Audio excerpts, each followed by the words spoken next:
So I say this every time. This is my favorite part of the meeting. We've got Chris Stearns, Dan Williams, and John Thompson, all top originators at C2. The reason why this is my favorite part is I really feel like these ideas are real, actionable concepts that can be implemented tomorrow if it works. So I'm going to give a mic to each of you guys. Actually, we can probably just share two. And the theme of this panel discussion.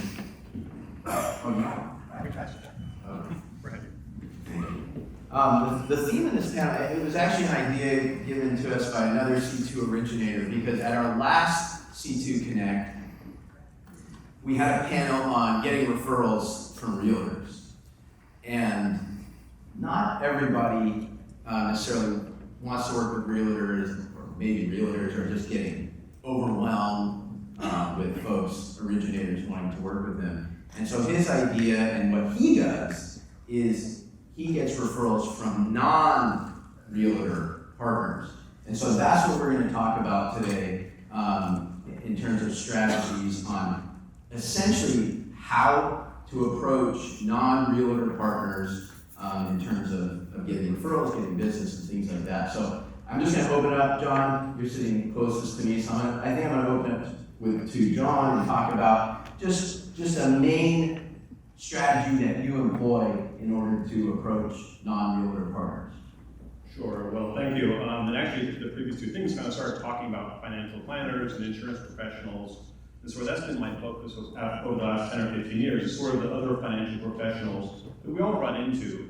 You know, the great thing is that we have clients, and all those clients need resources around them, as many people mentioned. Those people include people like financial planners, insurance professionals, estate planners, and those sorts of folks that you can partner with and get business from. You have to focus on it, right? It's not an overnight strategy. You know, the transactions are not, realtors can be kind of transactional. And when we start to work with financial professionals, these are people that are looking for long-term relationships. And quite frankly, they don't get approached by very many mortgage guys at all. Guys and girls, and women. So it's an interesting environment. It's been a lot of fun. I had success with it, as the other two panels out there as well. And so just to build on that a little bit, who are you approaching most commonly? I mean, CPAs? At the moment, it's almost purely financial planners and insurance professionals. Got it. And when you first contact them, what are you saying? Sure. Well, so, we all would rather work with warm referrals, right, than cold referrals. And so one of the strategies we employ is an annual mortgage review of our clients, right? So we're talking to every one of our clients when we close a transaction, we're asking who the other professionals, and we sit at the beginning, the initial interview, we're talking about the importance of the team, and a wealth team, and Dan will talk a little bit more about that, but those kind of ideas. And so we're ideally getting more referrals. Who's your financial planner? Who's your CPA? Who's your insurance person? Then we're asking, can we have maybe an email introduction to that person, right? So it's pretty easy. You've done a good job. They're going to introduce you. If they trust that person, they're going to introduce you. If they don't like the person, now it's an opportunity for you to refer into them as well. It's another opportunity. So most of the time, we're getting more referrals. Now it's taken several years to kind of build up that database. Right now, I have about just under 100 financial planners I market to on a regular basis. And then we're adding to them as we're doing more reviews and talking to more clients. Interesting. So it's an annual review with your borrower client.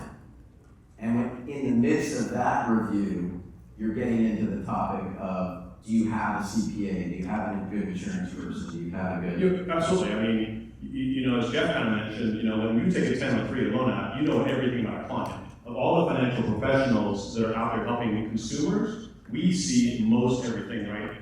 An insurance person maybe doesn't see the taxes. Even the CFP may not see all the assets or the debts or the liabilities, the stuff they don't want to tell them about. We see all of it, right? So we have a really unique opportunity to help them, and it's our privilege and our honor to help those people. We should be helping those people, and that's connecting them to other financial planners and people they do in their lives as well. Got it. All right, Dan, why don't we jump to you real quick in terms of who you're approaching and how you're dealing with that?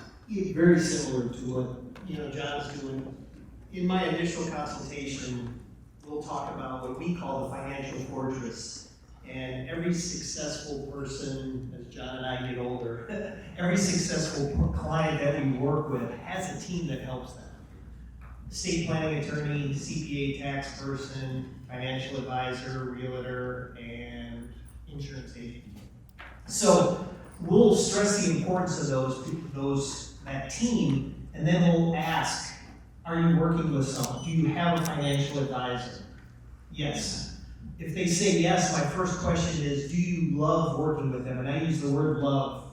It's important because if they do, they really feel a lot of trust with that person. And I'll just ask, I would love to connect with that person because what we do on our side of the desk is really valuable to financial advisors. I've never had anyone say that, ever. Great. Same thing with estate planning attorneys and being, for us Californians, keeping our clients and their families out of probate. Do you work with an estate planning attorney? My attorney gives anyone I refer to her a 2-hour free consultation. It's incredibly valuable. So I stress this to them. They don't have to take advantage of it, but I stress to them, meet with this person, take advantage of her time that she's going to give you, because it can save a lot of heartache and a lot of money at some point in your life and your family's life.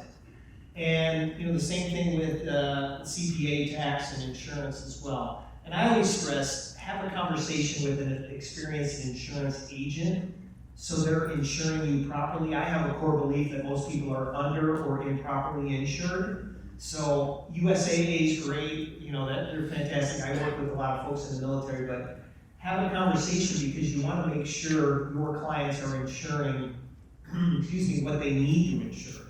And so just having this conversation at the initial consultation sets the agenda, and like John, I do annual reviews as well. So when we're having this annual review, I can hold them accountable. Hey, did you meet with Alex, my estate planning attorney? Did you meet with a financial advisor I connected you with? And it just allows me to stay in touch that way. In a typical week, how many appointments are annual reviews, would you say? I'm doing about 5. So one a day? Yeah, on average. And by the way, that's been a recent change. Okay. Okay. I hired someone to schedule them for me. Smart.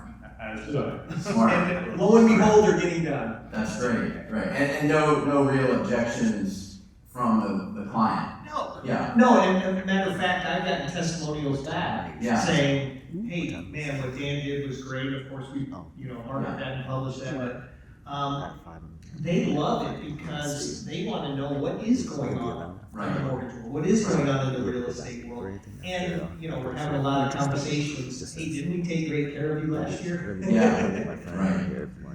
All right, why don't we pass the mic, or Chris has got his own, you can kind of take it any direction you want with a similar question.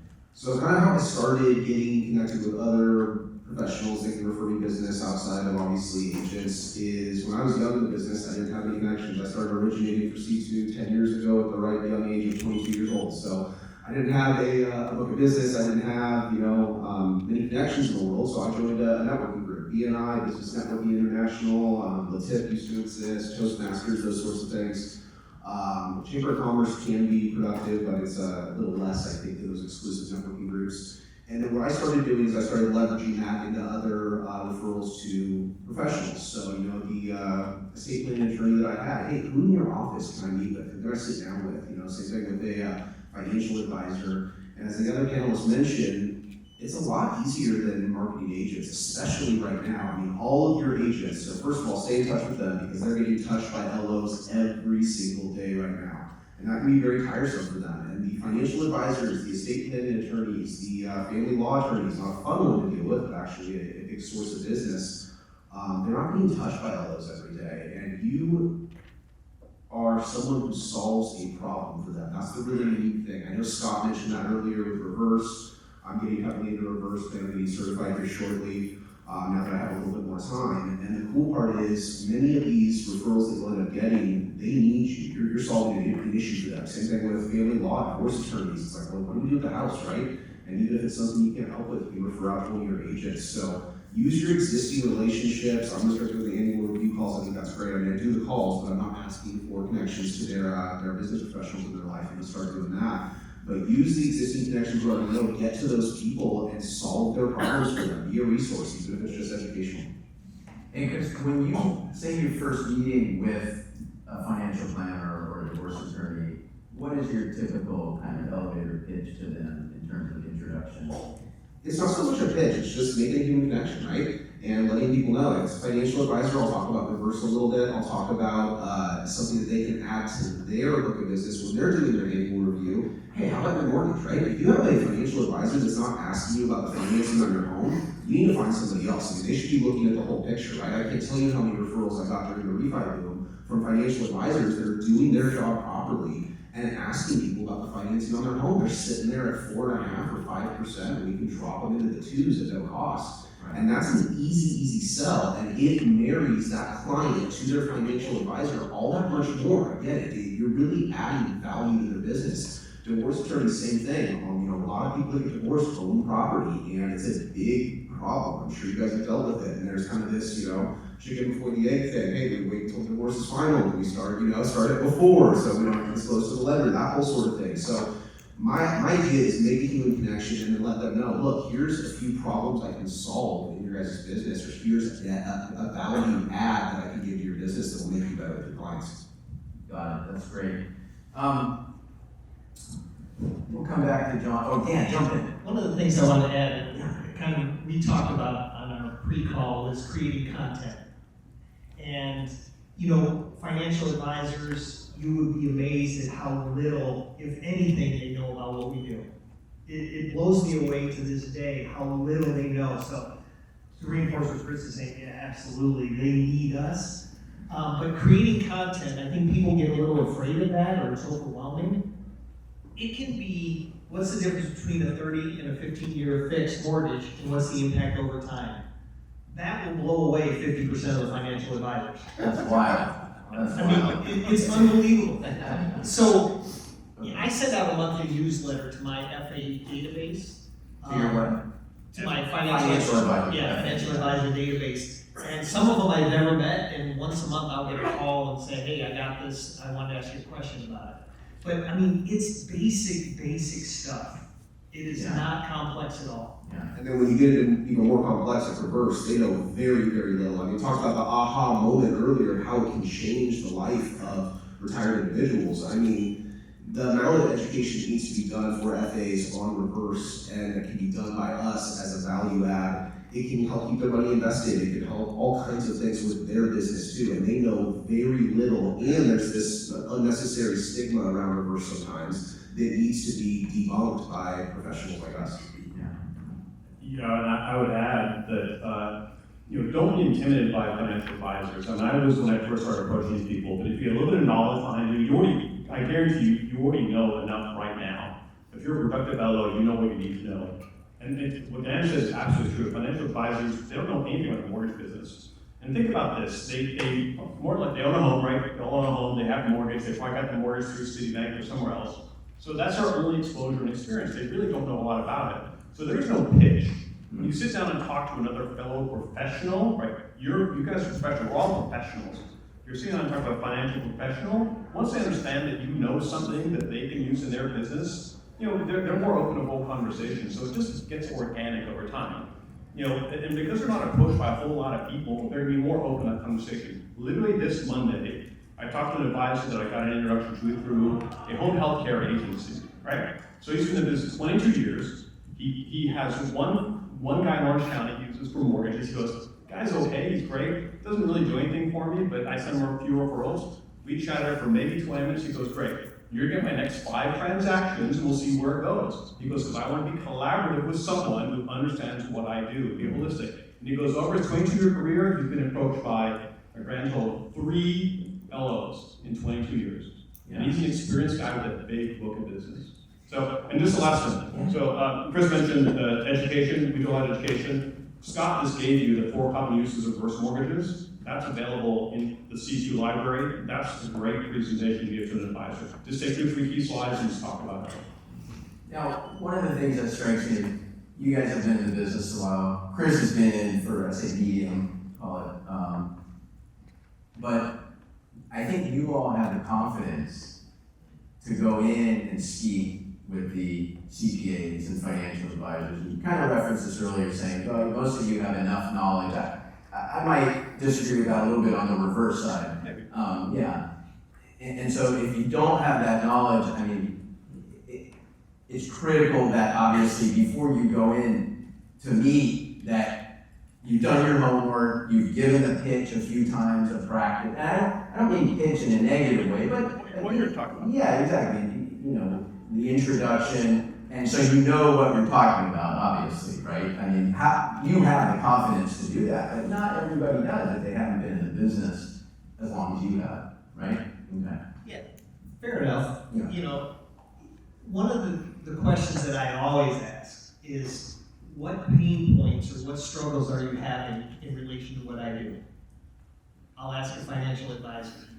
Do you have any issues with any of your clients that may have a mortgage problem or a question? That's a great. I mean, it's that simple. And I always just like Chris said, make a human connection. I always just like to ask, what's the biggest impediment for you getting to where you want to go from where you are today? To a borrower. To a FA. To a financial advisor. Yeah, I mean, what is the pebble in your shoe, and is it something I can help you with? It may not even be mortgage related. Right. I've had an FA say, hey, I need a good estate planning attorney. Right. Perfect, I'll connect you. Right. But if you're playing the long game, you're there to help them and their clients. Right. And that's all you need to be focused on. And how critical, go ahead, Chris. Right, I want to touch on the confidence aspect, obviously, because I started this so young, this is all I've ever done. My branch manager's been doing it for over 30 years. If you're either new in the business or not overly confident talking to professionals or talking about reverse or talking about certain aspects of mortgage, work under a branch. I mean, we talked about mentorship earlier. If you go out and start networking and don't know what you're talking about, you're going to start ruining those connections, right? It's the same with agents, it's the same with financial professionals, doesn't matter who you're networking with. If you don't have the know-how or the backup of somebody who does, a good processor, a good mentor, a branch, you know, I know it's not ideal to work under a branch and have them take a split, but it's a lot better than ruining relationships when you're new in a business. Go work under somebody for a couple of years, gain that confidence, and then when you're walking in and doing that networking with financial advisors, with divorce attorneys, with, you know, whoever happens to be trust attorneys, you know that even if you don't have the answer, it's okay to say, hey, I don't have the answer, but let me call you in 2 hours, or let me call you tomorrow at 10 a.m. As long as you get that answer from the backup that you have, it's gonna be okay. Now, if you don't have the backup and you're trying to stumble through originating loans alone, which I know a lot of us were entrepreneurial, that's why we got to this business, right? You are very individualistic, and that's okay, but until you are competent, I don't think it's really serving you to go out there and network with people and not be confident, so have the backup work under something. You know, so maybe another thing would aid in the confidence and that sort of thing would be, you know, I mean, how many of you guys are interested in money, right? Your money, right? I mean, I assume you all are, right? So self-educate, and it's pretty simple stuff you can go out there. There's great little books. You know, The Richest Man in Babylon is a beginner book, great parable. It teaches you almost everything you know about money. Read a few blogs. A few blogs were mentioned earlier. Rick Edelman's a great author. Extraordinary Wealth, Ordinary People. Just some basic books. Like my son works with me now. I gave him a library about 10 books. He says, read these over the next year. That's your baseline. You'll pick up the terms. The advisors will understand what you're talking about. And this is insurance, estate planning, all those kind of folks. They're all interested in the same stuff. Money, right? Got it. What would you say, Jay, how are we doing on time? About 20 minutes. Oh, wow, we got plenty of time. If you were new in the business today, well, Chris, you kind of touched on it in terms of having a mentor, having a branch, but well, let's say not new, but say mid-career. You know the business, things have slowed down a little bit, you focus a little too much on refis. What is something you would start doing tomorrow in terms of a strategy that you would implement to kind of get the... So for me, it's network like crazy, right? It's a muscle. I mean, if you're not confident talking to people, if you're not confident being up on stage, I mean, I wasn't always confident public speaking, but you do enough keynote presentations, you do enough lunch and learns, you do enough networking, you shake enough hands, it's like anything else. You go to the gym, you lift weights, you get bigger, right? I mean, it's part of a repertoire, the skill that you have. And And so if you are new in business, you know, middle of your career, I'm in the middle of my career, you know, I've been doing it for 10 years and I still have a ton of connections to make. I still have a ton of production to do in the future and network like crazy. Go out there and do it. It wasn't the most comfortable for me either, so it might feel that way for you. Like I felt by the time I was 25, I was really competent at doing loans. And I had a mentor tell me, it was actually a business coach, business and life coach I did for a while. And if you haven't done that, it's, I think, well worth the time and investment. And he said, it's not enough to just be good at what you do. People need to like you. And that was a hard pill for me to swallow, because I felt like I was great at doing loans. And the only way to get better at that is to flex that muscle. Go out and do it. Join one of those networking groups I mentioned. B&I is a great place to start. It can be a little time consuming sometimes, but I think it's really worthwhile, and flex that muscle, and it'll get dividends. Yeah. Yeah, I mean, I want to get back to what you mentioned earlier about branch and mentorship. I mean, wouldn't everybody agree that anyone, regardless of the industry, has a mentor of some sort in their career, chosen career path? There's somebody that showed them the ropes, best practices, things of that nature.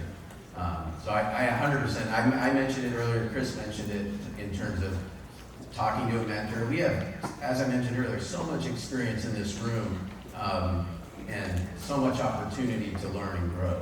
I'm going to steal your mic, I think, John, and then Jay or Tina, maybe you can come up and grab this, and if anybody in the audience has questions, we didn't really plan on taking questions, but I think we've got a little bit extra time, so why not, if there's any questions. So just track Jay down. Hey, thanks guys, appreciate your time and tipping us off on how to make a more productive loan volume here. Question I have for you is, what percentage of like reverse mortgage to forward mortgage loans have you done in the past, and what do you see that sort of percentage moving forward in the coming years? Are you guys relying, primarily on reverse for your income over the past years, or has it been forward refis? And then also, what are the most effective touch points that you guys have used in contacting your referral sources? Are you using newsletters, emails, phone calls, video text messages, and what do you feel is the most effective? And obviously probably use a combination of those, office visits. What do you think is the most effective sort of formula for staying in contact and being relevant to your referral partners? Dan. Well, I mentioned earlier, I do a monthly newsletter to my financial advisors. I created, and like I said, it's something pretty basic. I like to do multiple type of media, so I'll send a video message once a month to my financial advisor database. I'll send that mailer once a month. And by the way, there's mail houses who, I work with a company called Nevada Presort. They're amazing, and it's not expensive at all. They do everything, basically. And so, but ultimately, I want to sit across the table from a person. I want to sit with them, ask them questions, obviously come fully prepared, but I want to meet them in person, shake their hand, and really understand better. I'm able to ask better questions in person. We're getting back to that, thank goodness. But that's basically my approach. I do very few reverses. As a matter of fact, John is my reverse guru. And we work together on reverses. So that's just a tiny piece of my business, but it's just going to keep growing and growing, because I think with the increase in value of homes, now seniors have serious wealth underneath the roof of their homes. Yeah, so I'm 95% forward. I'm not always forward refi. I try and focus on purchase primarily, and then do refis for past clients when they come along. But I do think reverses is the way of the future. We are, like Dan mentioned, there's a ton of equity out there, and then on top of that, we're an aging population. I mean, a lot of the reasons, especially in California, one of the only reasons people can retire is because they own a home, right? And supplementing that retirement income is going to be huge. As far as touches, I want to touch on warm referrals. So when you are asking someone to connect you with somebody, the way I ask my connection to connect me to who they're connecting me to is via email. I want to put us on an email together. Hey, this is my guy Chris. I wanted you to meet him. He was asking about meeting other financial advisors. and then I'll generally reply to that email, hey, nice to meet you, can we grab a cup of coffee, or can I stop by your office? I like face-to-face, just like Dan. I think you can create a deeper connection. If there's any objection to that or not enough time, then I'll hop on a phone call. But I think the first touch should be at least phone call, not email. It should be a phone call, face-to-face if you can get it, and then ongoing, I generally will send once a month, not a newsletter per se, but kind of a market update in email format to any business professionals that are not agents that I'm networking with. Last year, our reverse was probably 10 to 12% of our overall volume. This year, it's more like 25 or 30%, and I think it's going to keep growing. My personal focus in my team is kind of more and more on the reverse side, and my son's focus a bit more on the forward side. One other area we didn't really touch on, oh, by the way, on the touch points, kind of everything you said, right? Emailing, calling, video, all those kind of things. I personally like doing events. And so we do a lot of educational events. We have one coming up in a couple of weeks where we can invite all our advisors. This is the first live event we've done in a couple of years. We'll see how many people show up. But those are great because you get to share your content. You get to be the expert from the stage, as it were. Have some beers and wine, whatever, and then get to talk to them one-on-one. If you can get people there, it's always a challenge. How to get butts in the seat, right? Always a problem. But we're getting better over time.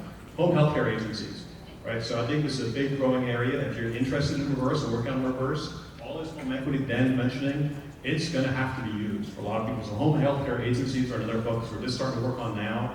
I have a content, a presentation built, and starting to talk to those people as well. Interesting. Do we have any other, Jay? Thank you so much. We got one in the back.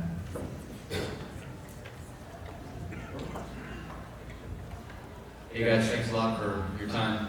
Good stuff here. I want to dive in a little bit deeper on the newsletter and the market update email that you guys were talking about. Just curious, maybe you could give us a little bit more about what kind of content you're putting out on that newsletter and the market update email. That'd be great. Thanks. The newsletter I have going out now is reverse focused. It's about using the reverse mortgage to avoid sequence of returns on a portfolio. So if you don't know what that means, that's a good place to start.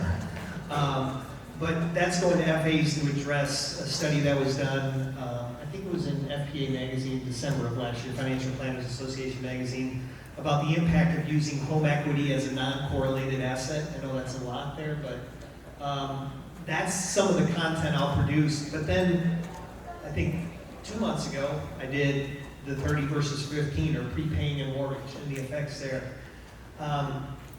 It really, like I mentioned earlier, something super simple will still resonate. So if you have a underwriting scenario, something pops up, you can share that. Because trust me, they're hearing it from their customers. The non-QM is a great one, because I'll ask the financial advisors, are your self-employed people struggling to get a mortgage? And they're like, well, yeah, I was talking to Joe Smith last week. Well, let's connect, So that's a super simple way to go about it. It really is that simple. I mean, I can't say it enough. What we do is complex to a lot of financial advisors, and you're here to think, well, what we do is pretty straightforward at times. So just share something that you're experiencing in your database, and the financial advisors will be talking about it. Regarding the reverse, I'm starting to ask this question when I meet with financial advisors. Do you have a client who is not able to retire and wants to, but they have to deal with the mortgage? And that obviously leads us to discussion about a reverse mortgage. That's a great question. Yeah, so for market update on me, it's where rates are at right now, what's the mortgage market doing, and then like Dan said, product highlights are great. I mean, most people don't know about non-QM mortgages, they don't know about bank statement loans, they don't know about DSCR, they don't know about reverse that much. When new conforming loan limits come out, hey, what's the difference between a conforming loan and a jumbo loan? How are those underwritten? Hey, now in X county with 10% down, you can go to X sales price without having to get into a jumbo loan. Things like that, product upgrades, and then like for CPAs, I'll send them out stuff about self-employed borrowers. Well, my guy wants to buy a house, but he doesn't want to show the income. Well, he's been self-employed for longer than 5 years. Yeah, well, he only has to show the income for 1 year. I'll have that conversation with the CPA, and then I'll just put it down on my notes for my next monthly market update, and I'll put that into a body of an email. Hey, is your, client is self-employed for longer than 5 years, they don't have to show the income for a terribly long amount of time. So all the stuff that seems second nature to us, 99% of the other, financial professionals don't know this stuff. It's up here for all of us, and it seems really straightforward. All you gotta do is put 1 or 2 small bullet points in an email, shoot it off, and it's gonna add value to somebody. And I would only add to tell the story. Every one of your clients is a story. They're a family, they had a challenge, it was something they're trying to overcome. You help them get there, share that story in a meaningful way. And advisors, they're just people too, right? So they want to hear the stories. I don't differentiate my mailers between clients and prospects and partners. I send them all in the same newsletter with a human interest story typically. Interesting. Typically everyone, and maybe Jay, you can circulate and find another question while you're doing that. A common question we get on panels is what CRM are you using to stay in touch with clients? You guys want to talk about what you're using? Well, we signed up, a decade ago with Mortgage Planner CRM, now Jungo. Okay. Yeah, and we've been, and when I say we, Todd Swanson's my business partner. We've been tweaking it, improving it. We have a programmer in India that's worked with us for a decade, which it does so many different things. So that's what we use. And Jungo is set on Salesforce. Right. That's what's behind it. So for me, I talked about it in the last panel. It's a company called Surefire. The product is called Top of Mind. It's pretty economically friendly. It's a good CRM. Put them on a 5-year drip campaign. There's mailers, there's emails, there's market updates, there's what's your house's value, those sorts of things. It's pretty straightforward. It's all geared towards mortgage. So again, it's Surefire is the company and Top of Mind is the product. What would you say to an originator who says, what's the use in contacting all my clients? Rates have gone up. That's a 2-part question then. Okay. I was going to say, your CRM is not all that important. You got to have one. One of the best things I learned early in my business 32 years ago was just keep track of your clients, right? Put their information in, put their birthdays, their kids. It's all simple. There's so much technology to do it. So you got to do that. So that's, I don't do anything other than really trying to work. Half my business is from past clients. So that's because you just build it over time. So do that if you're starting now, do it now. The second question was in terms of, it's rates have gone Yeah, up. What's the sorry. point? What's the point in sending Yeah. clients a newsletter? Hey, they're going to come back. Hey, It was said earlier from stage, there's life events, right? So life events happen. People are getting married, they're getting divorced, people are passing away, they're moving out of state to Idaho and Texas. All the things are happening. Right. Are happening all the time. Their kids going to college. These things continue to happen. Both Dan and I have a list of probably 15 to 18 things that are not rate sensitive that happen to people on a weekly basis. And we put those lists in front of advisors, say, these are the things that come up. There's triggers that happen to all your clients. I'm happy to share those with anyone. So, because they're part of your business, so you need to know. So yeah, it's tougher. As much as you sell 5 to 3, but there's still things happening. right. Well, and that question is a very transactional way of thinking. And if you're going to be in this business in the long term, you don't want to think transactionally, right? So in the refi boom, if you're getting into it to make some quick money, which I know a lot of people have in the last couple of years, and you're going to get out and go do something else, it's fine thinking that way. If this is going to be a long-term career, you can't think, well, rates are up, I can't do another loan for that client. Well, not right now, and even if you never do another loan for that client, it's who do they know? The life events. Like Mark said, their kids are going to eventually need to buy a house. And as long as you're staying top of mind, which I really like the name of that product too, every time they think about mortgage, they think about Dan, right? Because he's touching them once a month for the last 6 years. Well, when somebody they know, and Dan's done good work for them in the past, when somebody they know needs a mortgage, or they hear, hey, I'm moving, or hey, this, or, oh, well, I got a guy. Right, but they think of you, I would contend, and Dan and John, because you know what you're doing. You know what you're talking about. You're seasoned, and you're a student of the business. Right? That's the prerequisite. But I think some folks in the business, in our business, don't want to make that leap, don't want to do that work to take the classes, to learn and develop. And folks that don't do that are not going to be thought of by their clients as, that's my guy or that's my gal, right? Yeah. One of the other things I would add, I think the number I sticks in my mind, 15% of your database, 15% of my database, our databases, will be involved in a real estate transaction in the next 12 months. So if you know 100 people, there's 15 transactions.